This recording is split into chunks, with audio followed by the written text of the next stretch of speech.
Man, I still think it's silly how they put a battle pass in this game. How is it silly? I'll tell you why. Why is there a paid for battle pass in a game that costs $40 to $60, mind you, and then has seasonal DLC? That's why. Battle Pass is part of the reason why you bought the game. Hey, I'm not necessarily saying you're wrong for doing that. If that's the thing that inspired you to get the game, by all means. I think it's silly for any paid for game that costs $60 whole with $20 to $30 seasonal DLC every couple months. I think that is a little bit much. See, like if they were just like, hey, here's like some daily quests or stuff that you could do for like some in-game cosmetics, sure, by all means. Like, I'm not necessarily saying that's a bad thing, but I think a battle pass is something crazy to be having. It's cheap and optional. Nah, see, all right, listen, chat. If you're going to argue with me about this, I just want you to know that I'm not going to change my position on this, because this all started with the horse armor DLC argument. Okay? Because horse armor in Oblivion was cheap and optional. Now look where we're at. Cheap, paid for, and optional DLC.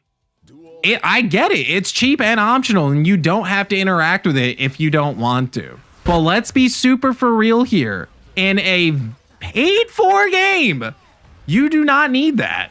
And you know what? If that's the thing that encourages you to keep playing the game, I'm not saying that's a bad thing. I'm not saying that it's a bad thing at all. But what I am saying is that this is a paid for game with a battle pass. You know what else has a battle pass in it? Like fucking Fortnite, dog.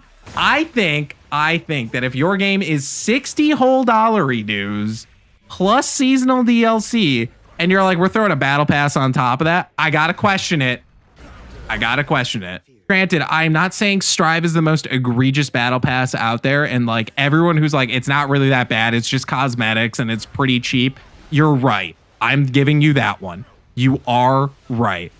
But I am saying that a game that is full price with seasonal DLC, adding a battle pass does have me a little bit concerned, because this is how it starts. Yeah, I've definitely seen way more egregious battle passes. Like, dog, hop on Call of Duty or something like that. I've seen way more egregious battle passes than the way Strive has it. Here's the reason why, is because monetization is egregious in a game you've already paid for.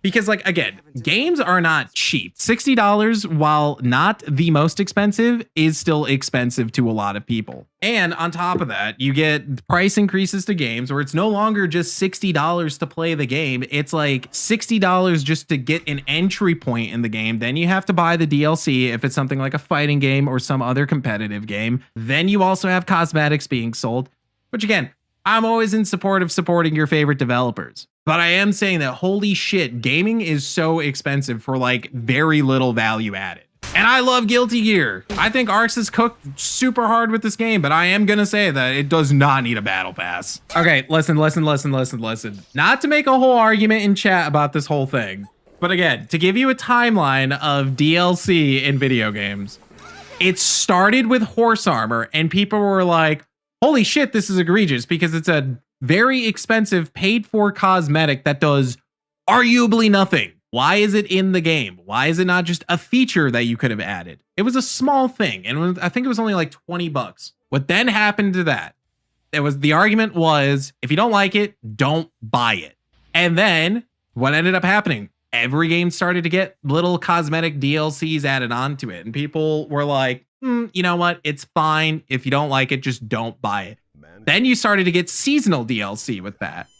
And then it again turned into, if you don't like it, don't pay for the DLC. And then you start getting battle passes. But you're like, hey, you know what? It's a free to play game. This is how they have to monetize and support whatever. And then it just kept getting worse.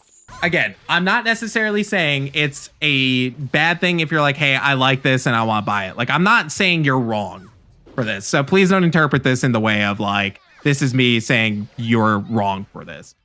But that's how it starts. You don't do a video game with like Call of Duty monetization, where the game's $70 and then you have a bunch of DLC added onto it with a $100 microtransaction currency pack or whatever.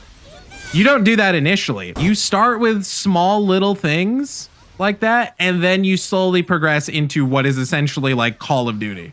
And it's not even that the market changed, Flames. It's that they knew that they could get away with it, because now you have DLC cash shops, right? That are specifically designed. They are specifically designed in a way to remove money from your wallet. Don't believe me? Look at a free-to-play MMO cash shop. Notice two things. One, you cannot buy anything with real money.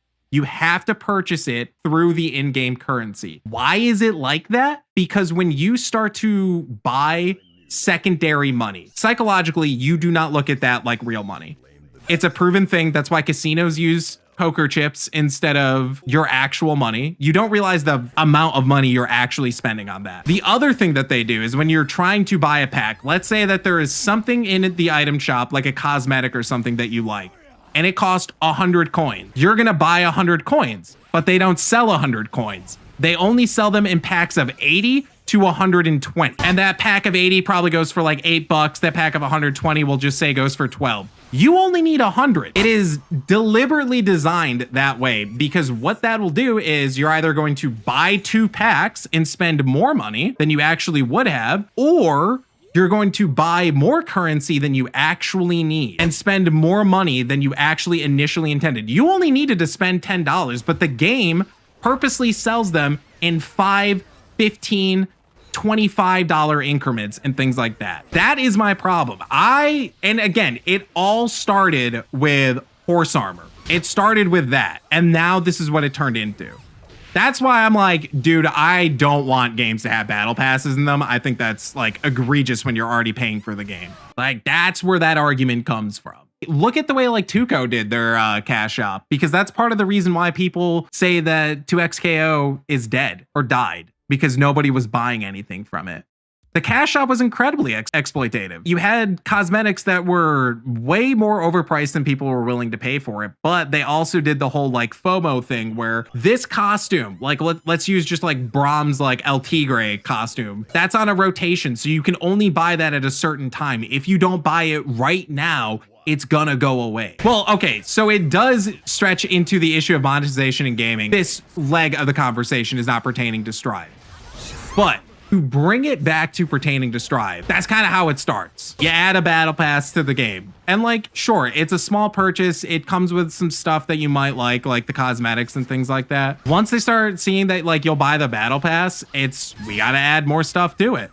And it's not necessarily the devs' faults for that. Like, again, I 100% agree, support devs and games that you like, because this is why 2XKO is in the situation that it's in. It very quickly turns into that, because once they see that there are people that are willing to spend money on that sort of thing, it then becomes, how do I get as much money out of everyone that we can as possible? Yes, every game does it, dude.